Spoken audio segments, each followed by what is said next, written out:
Okay, you've trained for months, maybe even years. You've done the long runs, the speed work, the early mornings. You love the process, but on race day, you're a mess. You're overthinking everything. You barely slept the night before, you're questioning your training, your fitness, your strategy, and worst of all, it's all hurting your performance. Most runners don't get the results that they deserve in races because although they're good in training, they just aren't very good at racing. And that's what we're going to fix today. I'll show you exactly how to beat marathon anxiety or any race anxiety, control your nerves, and run your best race ever. I'm Grantham, a coach and professional ultra runner who went from running a marathon in 4 hours and 25 minutes to running a marathon in 2 hours and 21 minutes, and representing my country at both the marathon and the ultra marathon. And in those early months and years, I was as nervous as you just before a race. I would get the same butterflies that I did when I was running cross country as a kid, and I didn't understand it. When I fully understood what I'm about to tell you in this video, my race results hit a whole new level. And if you want your running to reach a whole new level with multiple areas just like this one, then get in contact by booking a coaching call in the link in the description. Here are 6 areas of your racing game that if you just improve in 1, 2, or 3 of these areas, you're going to take your running to a completely different level. Number 1, why training doesn't automatically make you a great racer. Most runners train well but race poorly. They fail to execute because they don't race often enough. If you're doing 1 to 2 marathons a year, of course, race day is going to be unfamiliar, and that's going to make you feel anxious. The weeks leading up to the race, the night before, all the way up to the start line and beyond, you feel nervous because it's a rare experience. And so doubt creeps in. Did I do too much? Did I do enough? I was sick a few weeks ago. Has that impacted the potential result that I can get today? A simple fix for this is to race more often.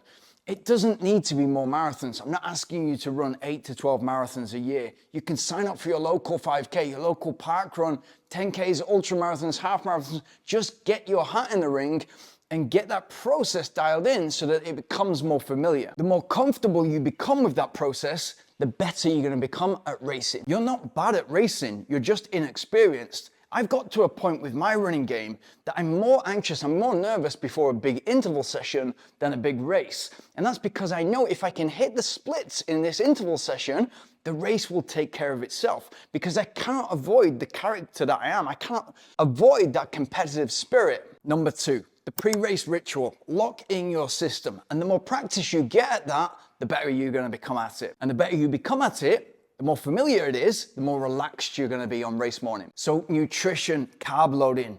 Carb load, but don't overdo it. Don't arrive to that start line overweight. See runners losing their minds in that final week before a marathon because they're carb depleting, then they're carb loading, and in between, mentally, they're very weak, and therefore they're overeating, they get into the start line heavy, and it's all a lack of confidence in their process. The more that you practice the carb loading, a slight amount of carb loading, the more that you get attuned to your body and what you need in order to execute a great race. So again, it goes back to more racing. It's exactly the same with hydration. You want to be hydrated, but not to the point where your electrolytes are diluted, because you need those electrolytes for your muscles to function properly. And you want them functioning optimally for race day. Race day morning routine. When are you having your breakfast, and what specifically is that breakfast, and what portion size? That needs dialing in from the training and all the other racing that you're doing so it becomes second nature. Your gel strategy is exactly the same. If you're gonna go with gels and you're gonna take 25-gram gels or a big 40-gram gel, when are you taking those gels? Whether it's before the race, into the race, how often are you taking those gels, and how does that correspond to the drink stations, to the aid stations? Write yourself a plan. And again, practicing racing is going to help you get this dialed in. Check what's available on the course. If you're new to racing and you're inexperienced, it's likely that you'll think, oh, all marathons or all races are pretty much the same. Is it cups? Is it water in cups? Is it sports drink in cups? Are they sports drink in bottles? What is the sports drink? These things matter because we want to be practicing with exactly the same sports drink and method in our training so we can get used to it.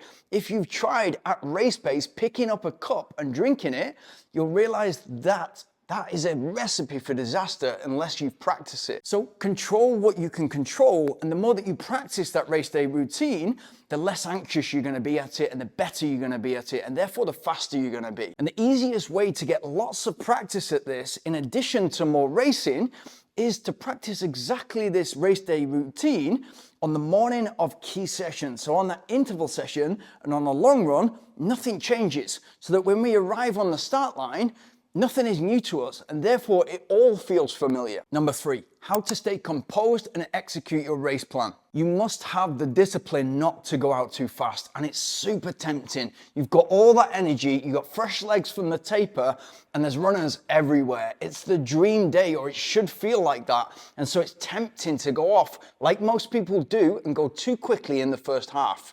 This is where your discipline of getting up every day, whether you're feeling like it or not, and executing the training, every single run from the recovery runs, easy run through to the long runs, now that discipline needs to turn into you holding yourself back so that you can execute perfectly paced splits. Your ego is gonna get tested. A lot of people will fly past you at the start, but you'll see them at the end. And there's probably 1 or 2 occasions that I've had where I've thought to myself, I'll probably see him in the future, and I've not. So it's more often than not that you're gonna see those people burn out, go out too fast, because they've succumbed to that anxiety from the start line. Don't be that person. Confidence is key. Know your pacing strategy and stick to it. Of course, you're going to feel energetic and sprightly at mile 3. It's going to feel much more difficult at mile 23. And this is where racing experience comes in. If you felt how difficult it becomes towards the end of a race, you're going to be calm at the start, knowing that all that energy is definitely going to be put to use in the second half of the race. Number 4, how I used racing to get comfortable at my main A goal races. I use racing as part of my training. So if there was a marathon close by and any other race that I could get involved in, I would do. And maybe with a half marathon, I'd do 2 laps. And that might be training for a marathon or a 100K. A race is a great opportunity to practice your pacing strategy, your nutrition strategy, how to pick up drinks on the go. Everything is organized for you, but more importantly, you get to go through your process of getting to the start line and executing. It makes race day seem very normal, just like another long run. So you know it's something not to overthink or stress about, just to enjoy. And by the time you get to your A goal, you'll be so used to the process that you're gonna execute very well. You can make racing a habit.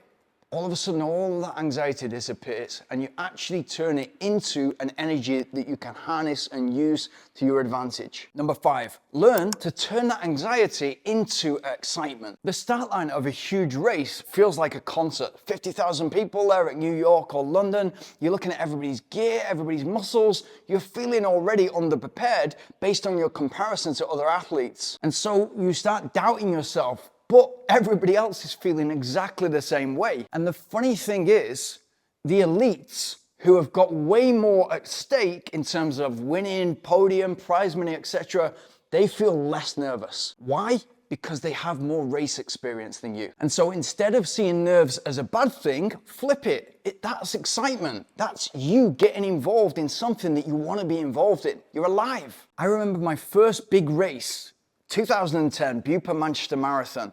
There's 50,000 people there. And what I realized was all that nervous energy, those butterflies that you feel in the stomach, all of that came back. It was exactly the same feeling as I had running cross country as a kid, all that nervousness, me wanting to perform, doubting myself, and I didn't understand it when I was a kid, but now I did, because it's a signal that you're doing something good, you're alive, and also you're doing exactly what you've trained for. And so it isn't a pressure, it's a privilege. Number 6, gratitude and perspective. Why racing is a gift. If you step back for a moment and look at what you're trying to do, you've signed up for the race. You're training towards it. You're getting physically fitter, cardiovascular fitter. Mentally, you're getting stronger. It is an absolute privilege to be able to do that and get to race line and celebrate that joy of life with everybody else. It's an absolutely amazing moment to be able to run a race. And if you ever need your faith in humanity restoring, Go and run or watch a marathon. To be part of that is something incredibly special, and many people do not have access to it. Maybe they're injured, they're disabled, maybe they live in a part of the world where it's just not able to be able to do something like this. You have the opportunity. And if you can flip that thinking and use a slightly different perspective, it really frees up your mind to enjoy that race day. So when the nerves hit, flip it. You're chasing something that's meaningful to you. And so when you get that feeling in the stomach, that's because you care. Marathon anxiety is real, but it doesn't have to control you. If you race more, trust your process, and reframe those nerves as excitement, you're free to go. And if you can do that, you're gonna unlock a whole new level of racing performance. But let me know in the comments below, what's your biggest struggle on race day morning? And if you are training for a marathon right now and you're aiming for sub 3, click on this video here.